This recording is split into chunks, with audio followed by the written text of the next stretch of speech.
तब यीशु ने कहा, स्वर्ग में अपने लिए धन संचय करो, क्योंकि जहाँ तुम्हारा धन है वहीं तुम्हारा मन भी होगा। हम आज की प्रार्थना सभा की शुरुआत प्रातःकालीन आराधना विधि को संपूर्ण करते हुए करेंगे। आराधना की पुस्तक से निकालेंगे हम प्रातःकालीन आराधना विधि, पृष्ठ संख्या 5, क्रम संख्या 2। हम इसे बारी बारी पढ़ेंगे। हे प्रभु, हमारे होठों को खोल दीजिए तो हम आपकी स्तुति करेंगे। हे प्रभु, हम प्रातःकाल आपसे ही प्रार्थना करते हैं, आप हमारी पुकार अवश्य सुनेंगे।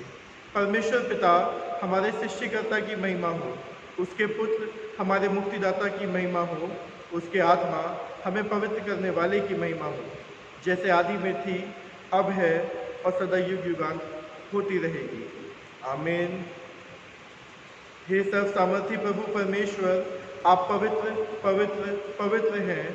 स्वर्ग और पृथ्वी आपके ऐश्वर्य से परिपूर्ण है। परम धाम में आपकी स्तुति हो। हम सर्वशक्तिमान परमेश्वर के सामने दीनता से अपने पापों को स्वीकार करें।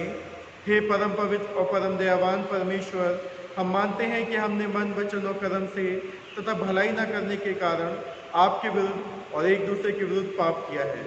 इसलिए हम आपसे प्रार्थना करते हैं कि आप हम पर दया करें और हमारे पापों को क्षमा करें। आमीन।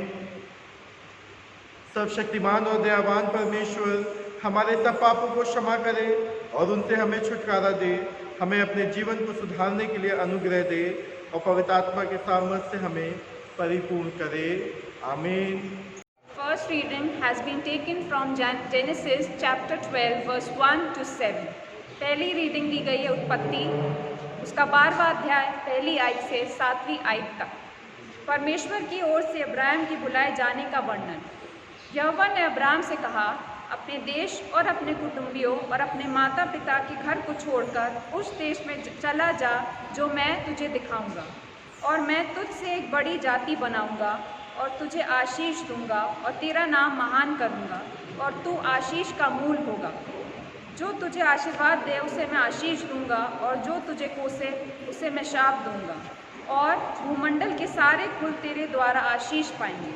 यहोवा के इस वचन के अनुसार अब्राम चला और लूत भी उसके संग चला।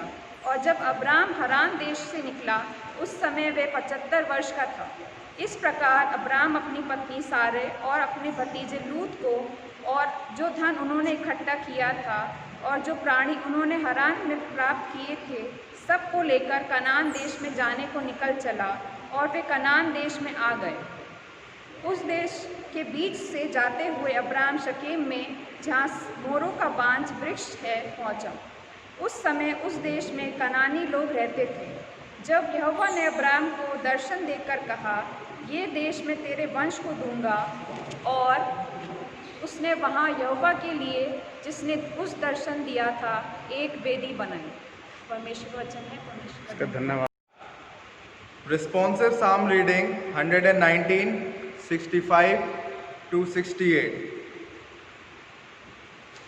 हे प्रभु, अपने वचन के अनुसार तूने अपने सेवक के साथ भलाई की है। मुझे विवेक और समझ की बातें सिखा, क्योंकि मैं तेरी आज्ञा पर विश्वास करता हूँ। पीड़ित होने के पूर्व मैं भटक गया था, परंतु अब मैं तेरे वचन का पालन करता हूँ। तू भला है और भलाई करता है, मुझे अपनी संविधियाँ सिखा। पिता, पुत्र और पवित्र आत्मा की महिमा हो, जैसे आदि में थी, अब है और सदा सर्वदा रहेगी। आमीन। नए नियम का पाठ लिया गया है फिलिपियों से, उसका 3रा अध्याय 4वीं आयत से 11वीं आयत। पर मैं तो शरीर पर भी भरोसा रख सकता हूँ। यदि किसी और को शरीर पर भरोसा रखने का विचार हो तो मैं उससे भी बढ़कर रख सकता हूँ। 8वें दिन मेरा खतना हो। इस्राएल के वंश और बिन्यामीन के गोत्र का हूँ। इब्रानियों का इब्रानी हूँ। व्यवस्था के विषय में यदि कहो तो फरीसी हूँ। उत्साह के विषय में कहो तो कलीसिया का सताने वाला, और व्यवस्था की धार्मिकता के विषय में यदि कहो तो निर्दोष था। परंतु जो जो बातें मेरे लाभ की थी उन्हीं को मैंने मसीह के कारण हानि समझ लिया है।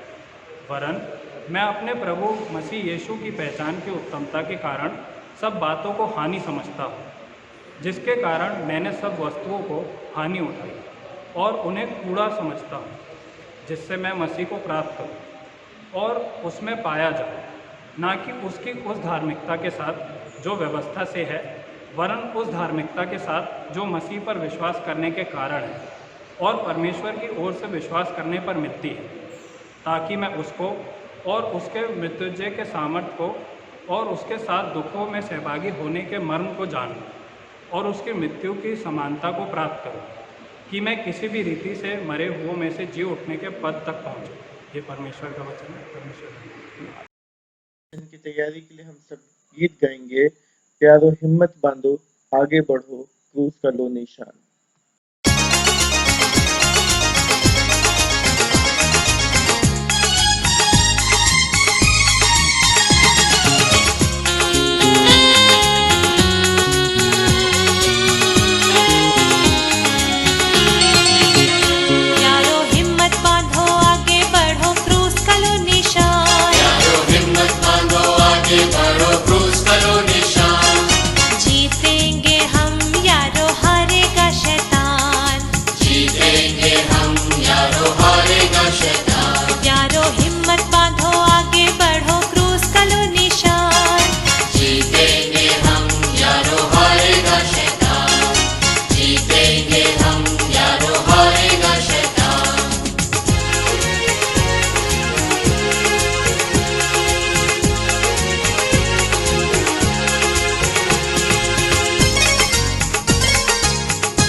और दुख में चारों तरफ मरते हैं इंसान, पाप और दुख में चारों तरफ मरते हैं इंसान। दया करो भारत पर, वो हुआ परेशान। प्यारो हिम्मत बांधो, आगे बढ़ो, क्रूस का लो निशान। जीतेंगे हम यारो, हारेगा शैतान। जीतेंगे हम यारो, हारेगा शैतान। आज की सुबह आप सबों को जय मसीह की। आइए हम प्रार्थना करें। पिता परमेश्वर, आप जो स्वर्ग में विराजमान हैं,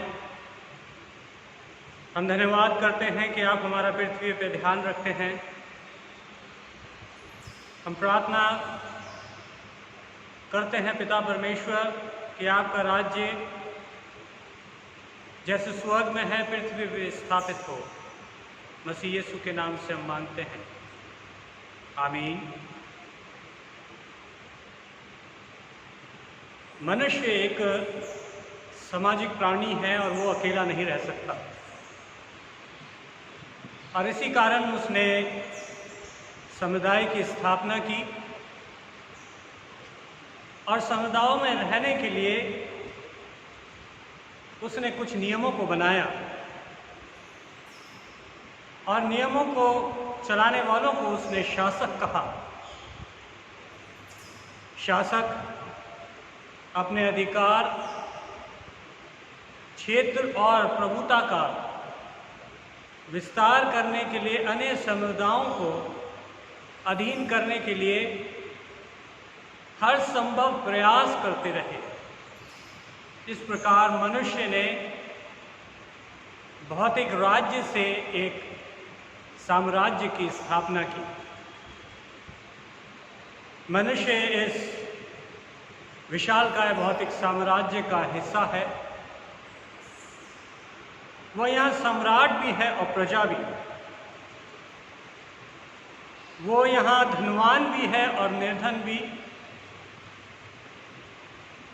यहाँ वो राज्य करता है और अधीन भी रहता है। यहाँ वो सुखी भी है और दुखी भी। यहाँ वो हंसता भी है और रोता भी। यहाँ वो स्वस्थ है और बीमार भी। यहाँ वो जन्म लेता है और मरता भी है। नीदा फाजली साहब का इसी परिप्रेक्ष्य में सोच के मुझे एक शेर याद आता है, जिसमें वो कहते हैं, दुनिया जिसे कहते हैं जादू का खिलौना है, मिल जाए तो मट्टी और खो जाए तो सोना है। जब जब परमेश्वर के वचन में लिखा है कि मनुष्य इस भौतिक संसार से हताश हुआ है, तब तब उसने परमेश्वर के राज्य की परिकल्पना की है। निर्गमन की पुस्तक उसके 2 अध्याय और 23वें पद में जब परमेश्वर के लोग मिस्र में रहते हुए वहाँ की कठिन परिश्रम से, वहाँ की दुखदाई जिंदगी से परेशान थे, तो उन्होंने परमेश्वर की दुहाई दी। परमेश्वर ने उनके गिड़गिड़ाने को, चिल्लाने को सुना और मूसा को भेजा ताकि अपने लोगों को मिस्र की बंधुआई से, फिरौन की गुलामी से उनको बचा सके। प्रभु यीशु ख्रीस्त ने मत्ती रचित सुसमाचार उसके 6 अध्याय 7 से 16 में जब प्रभु की प्रार्थना अपने वो चेलों को सिखा रहे थे, तो कहा कि इस तरीके से प्रार्थना किया करो कि हे हमारे पिता, तू जो स्वर्ग में है, तेरा नाम पवित्र माना जाए, तेरा राज्य आए, तेरी इच्छा जैसे स्वर्ग में भी पूरी होती है वैसे पृथ्वी में भी हो। परमेश्वर पवित्र है, प्रेमी है, परमेश्वर विश्वास योग्य है, वहीं वो धर्मी और न्याय भी है। परमेश्वर का राज्य इस भौतिक संसार से, इस भौतिक राज्य से जो संसारिक है और संसारिक मान्यताओं पे आधारित है, भिन्न है। ये आध्यात्मिक है, ना कि किसी एक निश्चित भौगोलिक स्थिति में, सीमाओं में रहते हुए ये भौतिक या संसारिक। परमेश्वर का राज्य एक ऐसा राज्य की परिभाषा है जहाँ परमेश्वर की इच्छा स्वपरी हो, जहाँ परमेश्वर की इच्छा को माना जाए, जहाँ परमेश्वर की इच्छा के अधीन प्रत्येक व्यक्ति रहे और परमेश्वर सर्वशक्तिमान के रूप में, सर्वज्ञानी के रूप में और सर्वव्यापी होने के नाते उसकी भक्ति की जाए, इबादत की जाए।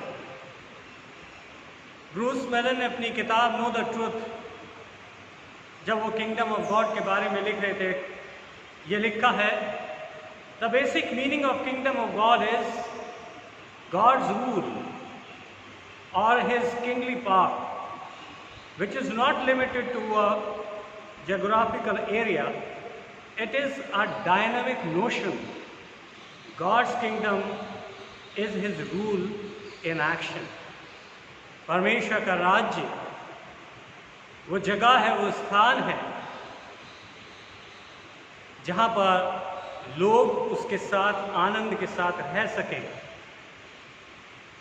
फिलिपियों की पत्री को लिखते हुए पौलुस रसूल फिलिपियों 1:11 में कहते हैं, और उस धार्मिकता के फल से जो यीशु मसीह के द्वारा होता है भरपूर होते जाओ, जिससे परमेश्वर की महिमा और उसकी स्तुति होती रहे। ये वो जगह जहाँ परमेश्वर की हर वक्त भक्ति होती रहे, जहाँ परमेश्वर के बारे में विचारा जा सके, जहाँ परमेश्वर की प्रभुता हो, जहाँ परमेश्वर लोगों के संपर्क में नज़दीकी के साथ रह सके। उत्पत्ति की पुस्तक उसके 12वें अध्याय में परमेश्वर ने अब्राहम को आह्वान दिया कि अपनी जन्मभूमि, अपने पिता के घर को छोड़ के उस देश की ओर चल जो परमेश्वर उसे देना चाहता था। और वचन में लिखा है कि अब्राहम अपनी पत्नी सारा और अपने भतीजे लूत को संग लेके कनान देश की यात्रा पर निकला। परमेश्वर ने वो देश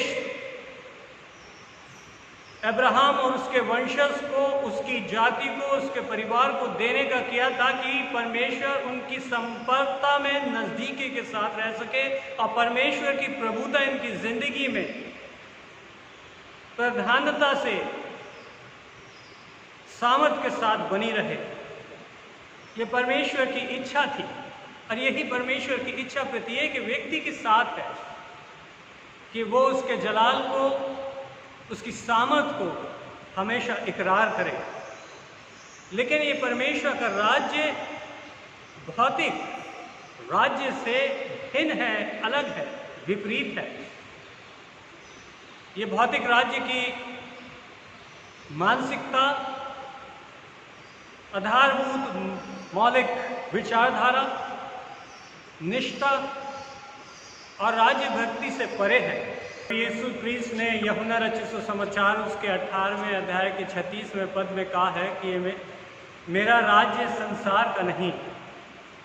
परमेश्वर के राज्य के सिद्धांत हैं प्रेम, त्याग, बलिदान, शांति, भलाई, एकता और सद्भावना। परमेश्वर के राज्य के मूलभूत अभिप्राय व्यक्ति की सोच, हृदय व पूर्ण जीवन को बदलने से होता है। परमेश्वर का राज्य या स्वर्ग का राज्य हर एक व्यक्ति के जीवन में बहुमूल्य है, उपयोगी है और उसकी कोई कीमत आंक नहीं सकता।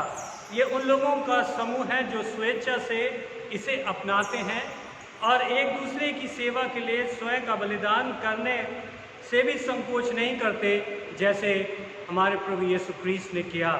मत्ती रचित सुसमाचार उसके 13वां अध्याय उसके 44 पद से लेकर 46वें पद में यीशु क्रिस्त अपने चेलों को परमेश्वर के राज्य के मूल के विषय में बता रहे हैं। उसे उन्होंने एक छुपे हुए धन और बेशकीमती मोती के सदृश बताया।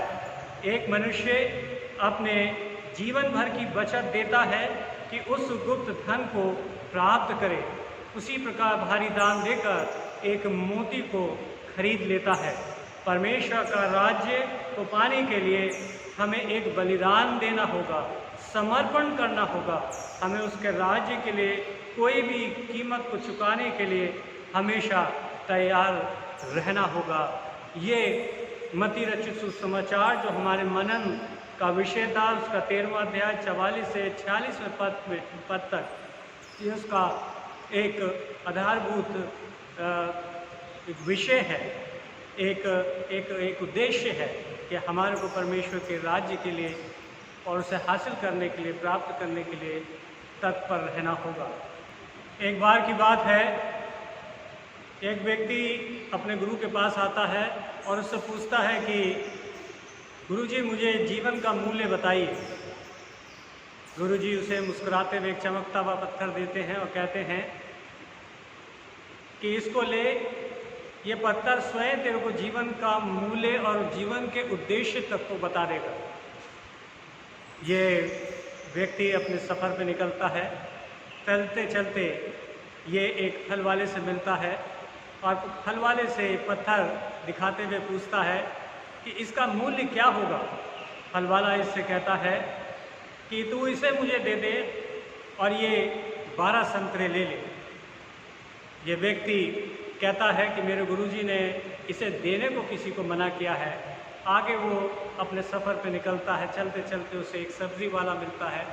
तो सब्ज़ी वाले से ये कहता है कि इस पत्थर का मूल्य तो बताओ।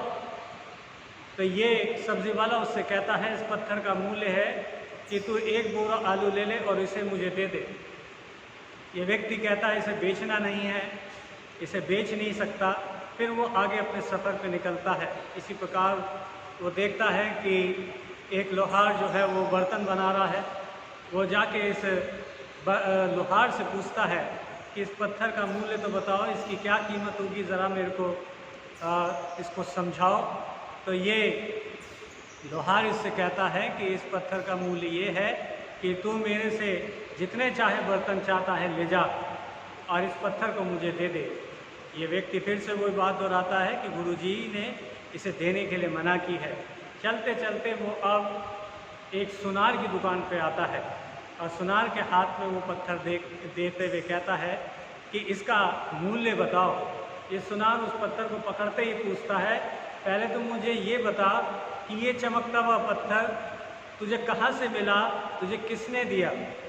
ये व्यक्ति उससे ये पूछता है कि तो सिर्फ मुझे ये बता कि इसकी कीमत क्या होगी। ये सुनार उससे कहता है कि 2 करोड़ या बेशुमार दौलत तू ले ले, इस पत्थर को मुझे दे दे।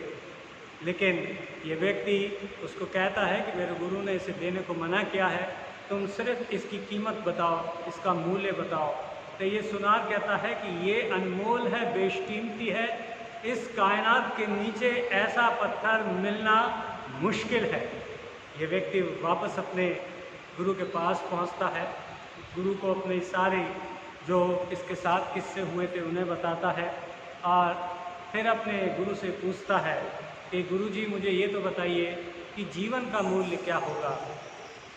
गुरुजी कहते हैं तेरे जीवन का मूल्य वही है जो इस पत्थर का है। और जैसे तो संतरे वाले के पास गया, उसके लिए उसका पत्थर का मूल था 12 संतरे। जब तो सब्ज़ी वाले के पास गया तो उस सब्ज़ी वाले ने तेरे को उसका मोल जो था वो बताया 1 बोरी आलू। जब तो लोहार के पास गया तो उसने तो उससे कहा जितने चाहे बर्तन ले लो, उसका मूल था वो। लेकिन जब तू जौहरी के पास गया, जब तू सुनार के पास गया तो उसने तुझसे कहा कि इसका कोई मोल नहीं। अजीज़ों, हमारा जीवन अनमोल है और ये जीवन जो हमें परमेश्वर ने दिया है ये इसलिए नहीं है कि हम इस भौतिक संसार में रहें, इस भौतिक संसार की सुख सुविधाओं में, इस संसार की तमाम दुख तकलीफ़ों में हम हमेशा लिप्त रहें, बल्कि स्वतंत्रता से परमेश्वर के राज्य में प्रवेश करने का भी अधिकार परमेश्वर ने हमें दिया है। और ये जीवन अनमोल है, इसलिए परमेश्वर का राज्य भी अनमोल है, क्योंकि हमारा आत्मा, हमारा बाकी का शेष जीवन वहीं सफल है, वहीं महफूज है। होने दे परमेश्वर कि वो हमारे बीच में, हमारे हृदय में और इस पृथ्वी में अपनी बादशाही को, अपनी हुकूमत को, अपने राज्य को स्थापित करे। परमेश्वर पिता, पुत्र, पवित्र आत्मा के नाम में आमीन। प्रेरितों का विश्वास वचन, आराधना की पुस्तक पृष्ठ संख्या 8। हम इसे साथ साथ बोलेंगे। मैं सर्वशक्तिमान पिता, स्वर्ग और पृथ्वी के सृष्टिकर्ता परमेश्वर पर विश्वास करता हूँ। मैं उसके इकलौते पुत्र हमारे प्रभु यीशु क्रिस्त पर विश्वास करता हूँ। वो पवित्र आत्मा की सामर्थ से गर्भ में आए और कुंवारी मरियम से जन्मे। उन्होंने 35 पिलातुस के शासन में दुख भोगा। वो क्रूस पर चढ़ाए गए, मरे और गाड़े गए और मृतों के लोक में उतरे। तीसरे दिन वो जी उठे। वो स्वर्ग पर चढ़ गए और पिता की दाहिनी ओर विराजमान हुए। वो जीवित और मृतों का न्याय करने को फिर आएंगे। मैं पवित्र आत्मा पर, पवित्र और लौकिक कलीसिया पर, संतों की संगति, पापों की क्षमा, देह के पुनरुत्थान और शाश्वत जीवन पर विश्वास करता हूँ। आमीन।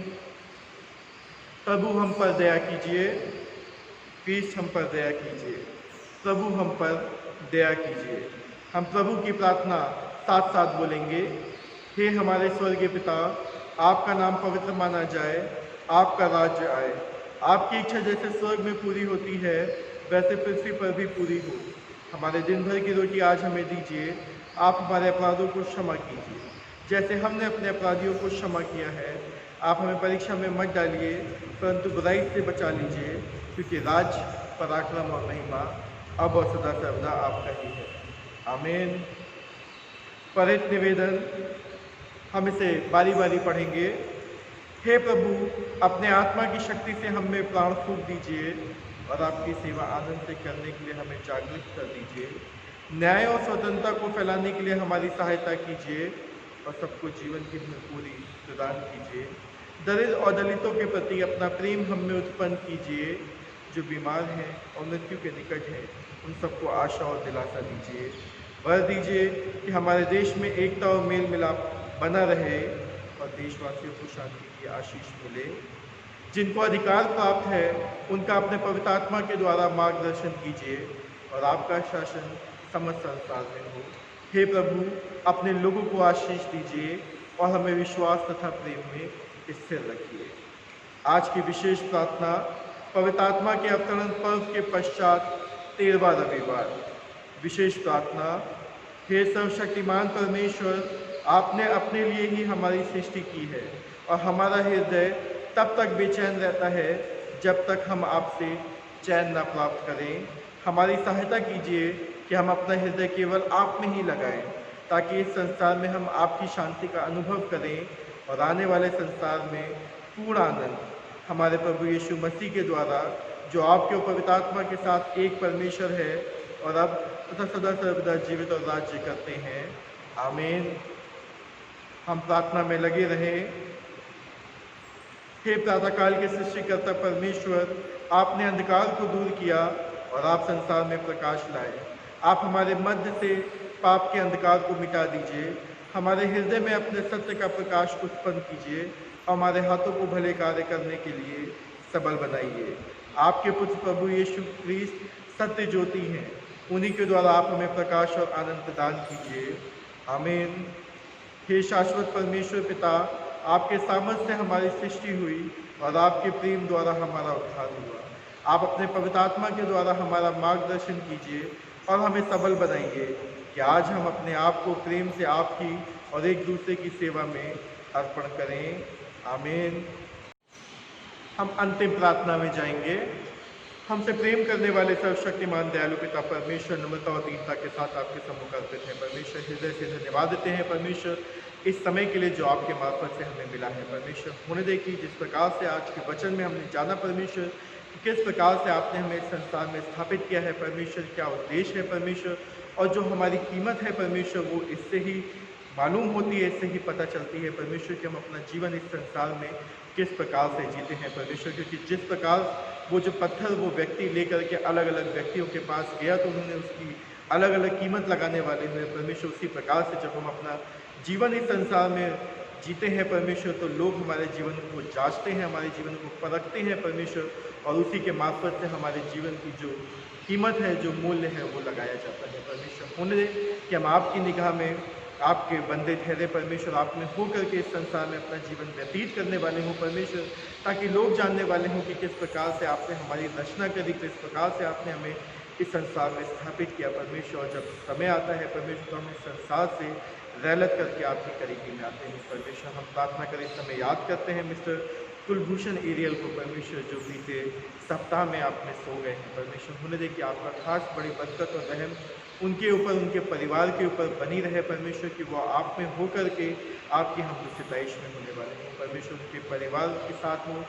होने दे परमेश्वर, हम जानते हैं कि जो कमी हुई है, जो घटी हुई है, वो किसी के भी मार्फत से पूरी नहीं हो सकती, सिवाय इसके कि आपकी आत्मा की शांति जो है उस परिवार में होने वाली हो परमेश्वर। सुन दे कि आप इस परिवार पे अपना रहम बरसाने वाले हो परमेश्वर। आपका जो जन आपने सोया है परमेश्वर, आप उसे अपने राज में प्रवेश देने वाले हो परमेश्वर। सुन दे हम सबके साथ हो, हम सब पर खास आपकी बड़ी बरकत और आशीष बनी रहे परमेश्वर। इस समय प्रार्थना में याद करते हैं परमेश्वर अपने देश को, अपने एडमिनिस्ट्रेशन को परमेश्वर, हर एक उस व्यक्ति को परमेश्वर जो इस समय लगा हुआ है परमेश्वर की कोरोना को हम मात देने वाले हो परमेश्वर। धन्यवाद देते हैं उनके उस समर्पण के लिए परमेश्वर, उनके उस दान के लिए परमेश्वर, जो वो इस संसार में रह करके अपनी सेवाएं देते हैं परमेश्वर। होने दे कि आप उनके साथ हो, उन पर खास आपकी बड़ी बरकत और आशीष बनी रहे परमेश्वर। होने दे कि हम अपने लोकल एडमिनिस्ट्रेशन को, मेडिकल स्टाफ को आपके सम्मुख लेकर के आते हैं परमेश्वर। आप उन्हें हर एक प्रकार के जाने अनजाने खतरों से बचाने वाले हों परमेश्वर, अपनी काबिलियत उन्हें बख्शने वाले हों, अपना दान उन्हें देने वाले हों परमेश्वर, की शारीरिक रूप से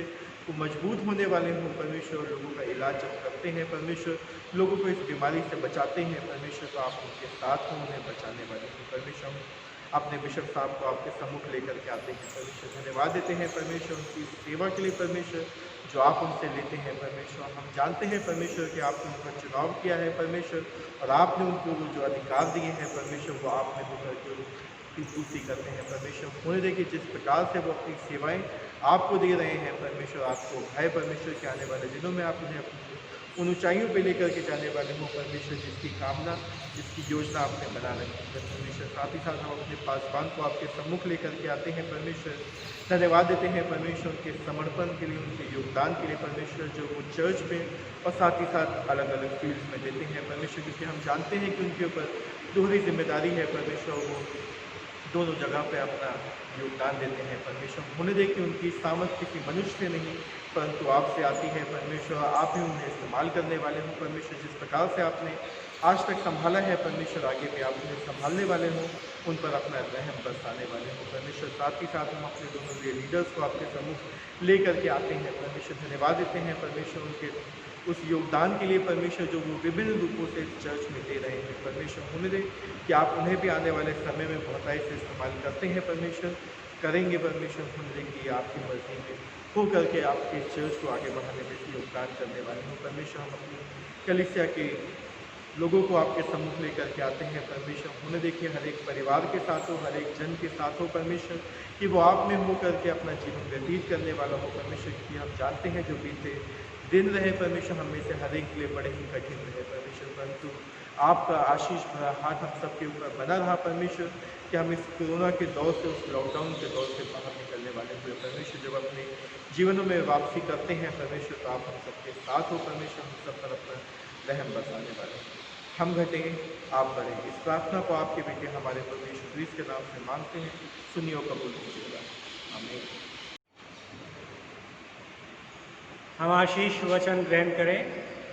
और अब से हमारे प्रभु यीशु क्रिस्त का अनुग्रह, परमेश्वर पिता का प्रेम और पवित्र आत्मा की सहभागिता हम सबके साथ अब और सर्वदा होती रहे, आमीन।